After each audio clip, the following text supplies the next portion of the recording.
bien, sur cette même lancée, nous sommes toujours dans l'enceinte de l'église La Mission Jéhovah Sabaoth. Et dans cette église aujourd'hui, nous avons vécu beaucoup de merveilles, parmi lesquelles la délivrance d'une sœur, une délivrance authentique. Nous n'allons pas beaucoup parler, nous la laissons expliquer à tous ceux qui racontaient plutôt, à tous ceux qui la voient et tous ceux qui peuvent l'entendre de loin comme de près, voir, écouter ou voir ce que Jésus a fait dans la vie de cette dernière. Premièrement, ma sœur, vous allez d'abord vous présenter. Premièrement, bonjour. Je me nomme la sœur Sora Cédariane Marielle. Je suis une sœur de cette église Jéhovah Sabaoth. Ma venue aujourd'hui dans cette église, c'était vraiment, je n'ai même pas prévu ça. Mais c'est que Dieu a fait aujourd'hui. Vraiment, je n'ai pas de mots à dire, je ne sais même pas comment m'exprimer. 3 jours de cela, j'ai senti quelque chose de bizarre dans ma chambre. Premièrement, c'était au boulot. Deuxièmement, dans ma chambre.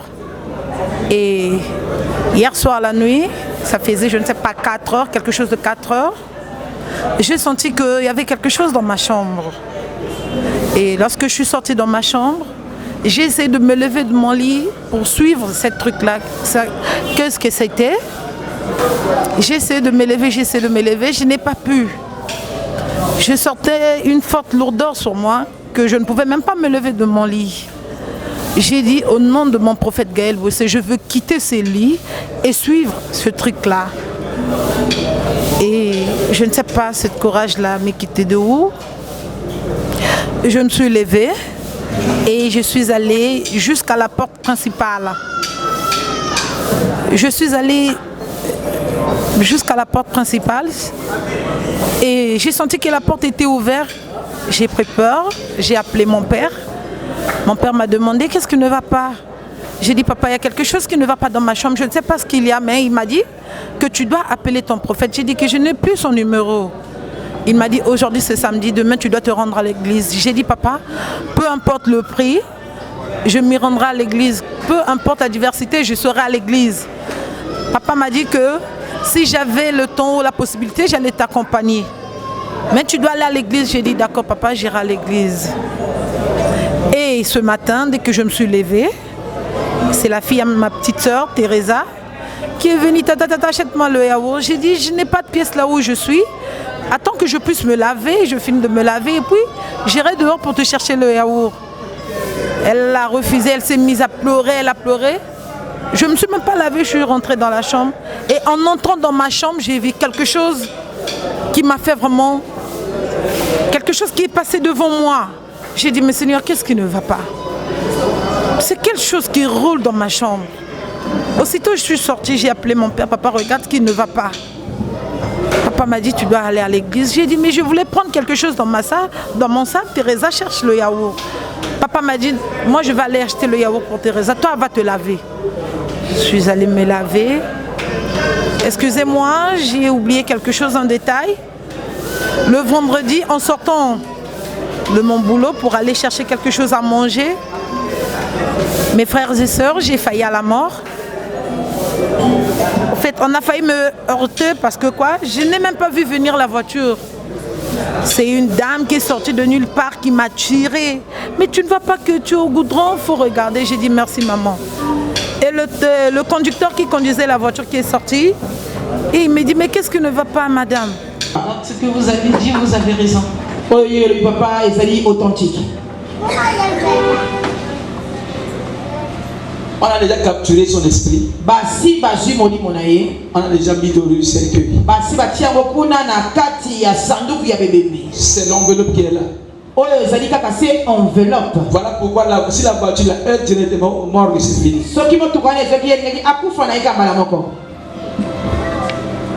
L'homme qui est rentré dans ta chambre, il est venu prendre ton esprit. Il a déjà pris ça. Pendant que je parle, je vais une contingent des anges qui descendent aussi. Maintenant que je parle, il y a une bataille pour libérer son esprit. pour libérer son esprit. Au nom de Jésus. Quel est ton prénom? Hein?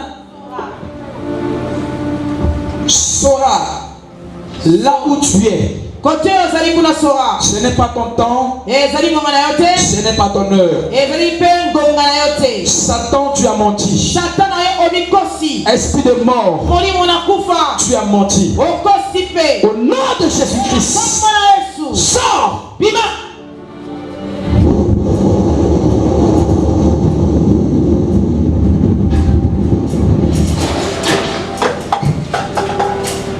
Il s'est dormi. Elle a quitté Vidoulou et est en train de venir en vitesse. C'est trop fort. Qui l'éternel? Vous savez, ce sont des anges. On a bagarre avec les anges. Lâchez-moi, vous me serrez. Lâchez-moi, qu'est-ce qui ne va pas? Lâchez-moi, je vous ai fait quoi? Lâchez-moi. Je te visiter plusieurs fois. Je t'ai jamais vu. Je t'ai cherché partout. Tu voulais me chercher des problèmes, j'ai dit non papa, excusez-moi. Je me suis excusée et puis j'ai traversé. Je suis allée manger et le samedi et dimanche, c'est aujourd'hui là. Et c'est lorsque papa m'a mis debout, il m'a dit, madame, lève-toi, je me suis levée. Et il a dit que il y a quelque chose qui marchait sur ma tête. Je n'ai pas compris je n'ai même pas compris le message. Et c'est là où il me dit que tu as un esprit de mort. Au fond de moi, dès que papa parlait, j'ai déjà compris que c'était comme ça, c'était le cas parce que j'ai failli à la mort. Et il s'est passé ce qui devait passer. Papa m'a délivré. Je suis vraiment fière de mon prophète. Je suis tellement fière de mon prophète. Je suis tellement fière de mon prophète que de génération en génération, qu'il soit toujours mon prophète à moi. Vraiment, merci beaucoup, je vous remercie. Nous avons suivi un témoignage authentique d'une sœur, la sœur Sora. En réalité, si nous pouvons le dire en bref, cette sœur était sous le joug d'un esprit de mort. L'esprit de mort l'a tellement menacée hors de sa maison et cet esprit l'a même poursuivi dans son lieu de culte. Elle est arrivée ici dans l'enceinte de la mission Jéhovah Sabaoth. Le Dieu que nous prions, comme c'est un Dieu omniscient, omnipotent, omniprésent, il a révélé à son serviteur que sur la tête de cette dernière survolait un oiseau noir. Et le prophète est allé en profondeur pour savoir ce que c'était. Et par là, le Saint-Esprit lui a fait savoir que cette sœur avait un esprit de mort. Alors aussitôt, il fallait déclarer la liberté de cette sœur. Il fallait déclarer que cet esprit de mort puisse la quitter parce que son heure n'est pas encore arrivée. Et pendant la délivrance de cette dernière, il y a eu des choses qui se sont produites, des choses peut-être, je peux dire, inexprimables.